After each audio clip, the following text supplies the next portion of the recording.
አዲስ ዓመት በመጣ ቁጥር በየቤተ ክርስቲያኑ የሚታወጅ ትንቢታዊ አዋጅ አለና ይህ መጽሐፍ ቅዱሳዊ መሰረት አለው ወይ ይላል።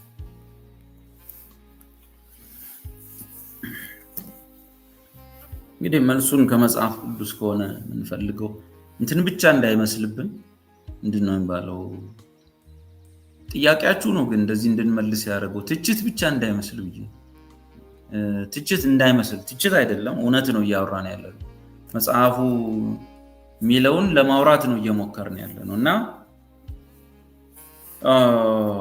እንዲህ አይነት ነገሮች በጥንቷ ቤተክርስቲያን ውስጥ ነበረ ወይ የለም ከሌለ እንዴት መጣ ሚለውን ማጥናት ይጠይቃል።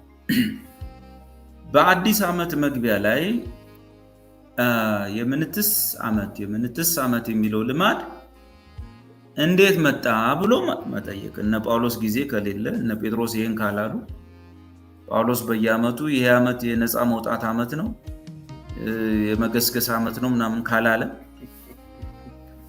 ለአንድ ዓመት የሰጠን ቃል መጽሐፍ ቅዱስን ከሆነ ሙሉ 66ቱ መጽሐፍ ቅዱስ ነው ለአንድ ዓመት የተሰጠን እንጂ ሆነ ኃይለ ቃል አይደለም ካልን ታዲያ ከየት መጣ ልማዱ ብለን ደግሞ መመርመር ያስፈልጋል። መንፈሳዊ ሰው ሁሉን ይመረምራል። በአዲስ ዓመት መግቢያ ላይ ዓመቱ እንደዚህ ነው ብሎ ማወጅ ልማዱ የመጣው ከሩቅ ምስራቅ አገሮችና ከምዕራብ አፍሪካ አገሮች ከነበሩ የባዕድ እምነት ወይም የአሕዛብ እምነት ልማዶች የመጣ ነው። ምናልባት እኛ ሀገርም የገባው ከዛው ሊሆን ይችላል ወይ ከናይጄሪያ ጋና ምናምን ምዕራብ አፍሪካ የአፍሪካ ሀገሮች እና ኤሽያዎችም ላይ ልማዱ አለ። በፓጋን ልማድ ውስጥ አለ ዓመቱን የማወጅ። ወደ ምስራቅ ሀገር ስትሄዱ የጥንቸል ዓመት የምንትስ ዓመት ያሉ ይሰይማሉ ከነ ትርጉሙ። ስለዚህ ይሄ ዓመት የእንትን ዓመት ነው። ለሁሌ ዓመት በገባ ቁጥር ይቀያየራል። የምንትስ ዓመት ተብሎ እዛ ውስጥ የሚመጣው በረከት እዛ ውስጥ የሚመጣው የዚህ ዓመት ገድ ምን እንደሆነ ይነገራቸው።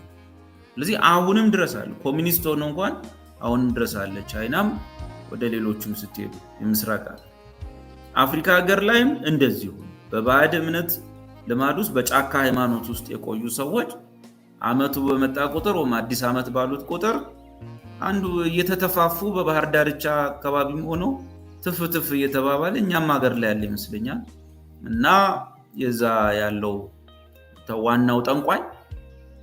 ዋናው ጠንቋይ ዓመቱን ይተነበያል ማለት ተለማምነው ጨርሰው ከዛ ላይ ዓመት እንደዚህ ዓመት ነው ይባላል። ያው ፓጋን ሚሽነሪዎች ገብተው ወንጌል ሰበኩት፣ ክርስቲያን ሆነ፣ ወደ ቤተ ክርስቲያን መጣ፣ ህዝቡ ለምዷል። ይሄ ዓመት የምን ዓመት ነው የሚለውን ለምዷል። ስለዚህ ሚሽነሪዎቹ ነጮቹ ብዙ ባህሎችን አላስጣሉትም። ይሄን የአፍሪካ አማኝ ወንጌሉን ብቻ ሰበኩት፣ አጠመቁት። ባህሉን ወይም ደግሞ አንዳንድ ባዕድ ልማዶቹን አላስተውት።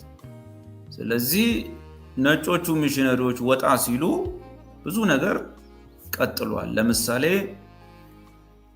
ናይጄሪያ፣ ጋና፣ ምዕራብ አፍሪካ ላይ ያሉ ክርስቲያኖች ለነጭ ገዢዎቻቸው ይሰግዳሉ። ነጭ ባለፈ ባገደመ ቁጥር ተንበርክከ ነው የምታሳልፍ።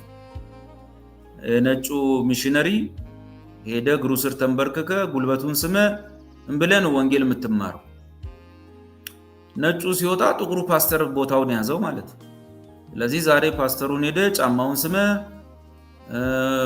በወንበር ላይ ያስቀምጠው ወንበሩን ተሸክመ ግራና ቀኝ ሰው ተንበርክኮ እሱ በመሃል ላይ በቀይ ምንጣፍ ያልፋል። ከዛው ከሰባኪዎቹ የነጮቹን ቦታ ይዞ ማለት ነው። እኛም ሀገር እንግዲህ ሰው እንደዚህ ትንሽ ሙከራ አድርጎ ነበር። እንግዲህ አበሻ ደግሞ የነጮችን ባህል አያውቅም። ስለዚህ ብዙ መንበርከክ አልቻለም መሰለኝ፣ አልተሳካም።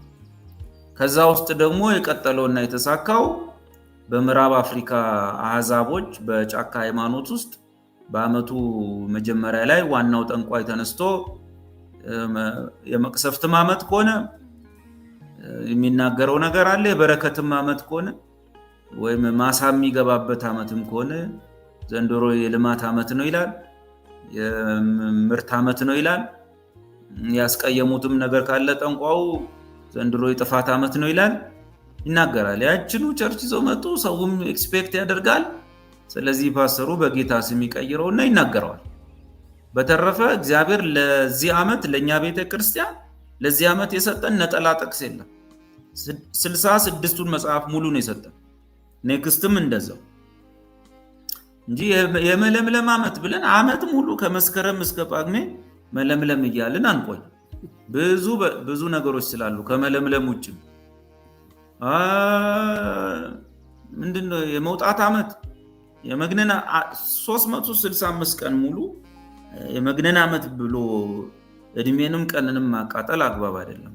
66ቱ መጽሐፍ ውስጥ ያሉ ከ1000 በላይ የሚሆኑ ተስፋዎች ለዓመት ሙሉ ተሰጥተውናል። እና ልማዱ የመጣው ከአሕዛቦች የጫካ ሃይማኖት ነው። ዋናው ጠንቋይ ወጥቶ ዓመቱን ይተነበየው ነበረ። ከዛ እነዚሁ ሰዎች ቸርች መጡ፣ መናገር ጀመሩ። የኛ ሀገር ጴንጤዎች ደግሞ መመርመር ላይ የሉበትም። ስለዚህ ያያሉ፣ በቴሌቪዥን ያመጡታል። ይሄ ይሰማሉ፣ ከሆነ ነገር ላይ ወዲያው ይተገብሩታል። እንዴት መጣ እንዴት ተጀመረ ማርቆስ ላይ ቆሮንቶስ ላይ የሚባል የለም።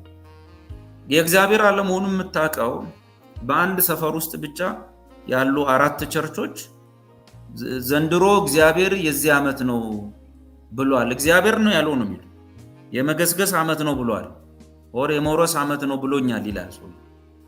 እንግዲህ 4ቱ ቸርች ጋር ስትሄድ ግን የተለያየ። እዛኛው ቸርች የመገስገስ ዓመት ነው፣ እዚህኛው ከፍ ማለት ዓመት ነው፣ እዛኛው የመውጣት ዓመት ነው፣ እዛ ጋር የመጨብጨብ ነው የመለምለም ዓመት ነው ይላል። እግዚአብሔር የትኛውን ነው ያለው? 4 ቸርች አንድ ሰፈር ውስጥ 4 ነገር ብሎ እግዚአብሔር የትኛው ዓመት ነው? የመለምለም ነው? የመጨብጨብ ነው? የመገስገስ ነው? ስንት እግዚአብሔር ነው ያለው?